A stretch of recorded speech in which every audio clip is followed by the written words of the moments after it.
Универзални прашања, како што се осаменоста, отугеноста, невозвратената љубов и потрагата по подобар живот, отвора камерната представа Бели ноќи, чија премиера се одржа на малата сцена на Македонскиот народен театар како прв новитет во сезоната 2024-25 година.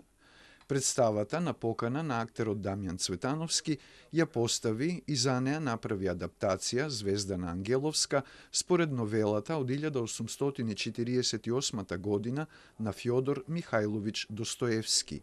Мислам дека е многу квалитетно и потребно и значајно да се работат писатели како Достоевски кои што загребуваат во длабината на душата и ги бараат и најнаивните и идеални моменти од нас, но и најмрачните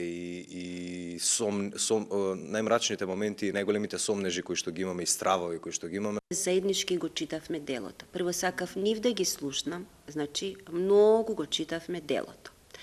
Потоа во разговорите, во анализата, кога тргнавме, морав да насетам што нив, значи двајцата како актери што нив ги загребува.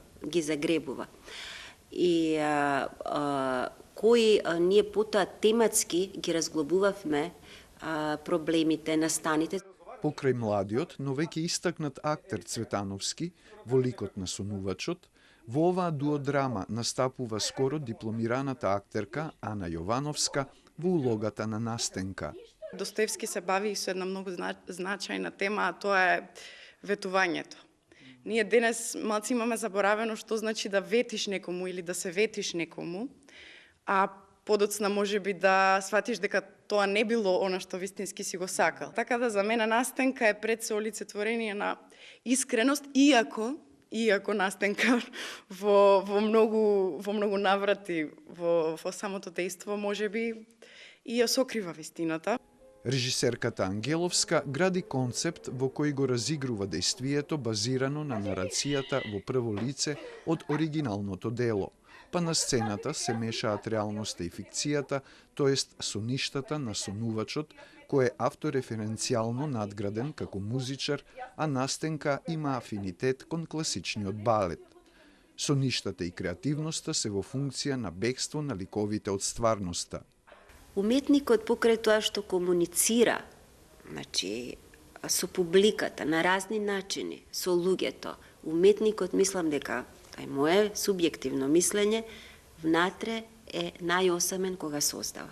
Значи, без разлика дали се работи за писател, дали е тоа балетски играч, дали е музичар, дали е, значи, во поширока смисла во ликовната уметност. Тоа беше потек, бидејќи сите имаме желба да ствараме. И со самото тоа што ги направивме уметник и предодредена уметница, малце само ја потенциравме таа потреба за креирање. Таа конекција, бидејќи самиот се бавам со уметност, ми дозволи малку по-брзо, по-лесно, по-конкретно да го разберам ликот на сонувачот. Колку што е олеснително, затоа што нели играме нешто што го познаваме на некој начин, ги познаваме проблемите со кои што се соочува еден уметник, неговиот внатрешен свет, толку и е и тешко на некој начин, затоа што ретко кој сака да си признае. Режисерката Ангеловска не крие дека во процесот на работа со актерите влегла со емоции, како што и налага нејзината основна професија актерството.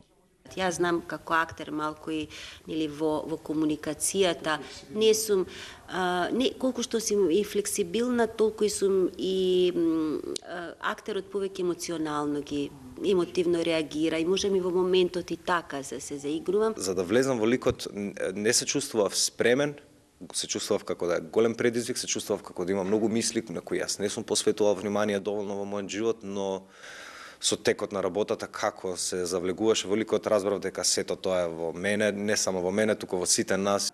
Во моментот додека се случува дејството во драмата има 18, па некако имав среќа да започнам, пошто јас сум на почетокот мојот пат во театар, па имав среќа да толкувам нешто што не ми е далечно. Автор на минималистичката и символичка на ниво на реквизити сценографија, која кореспондира со комплексноста на односите меѓу ликовите, е Мартин Манев.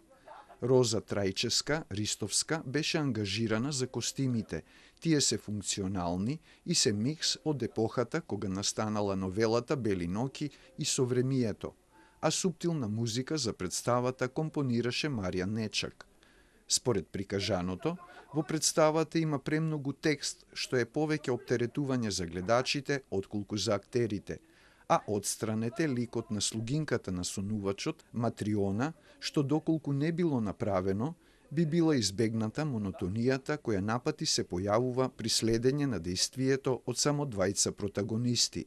Но најголем проблем во представата е што актерите не одат подалеку или подлабоко во себе и се препуштени да се играат себе си во зададена ситуација.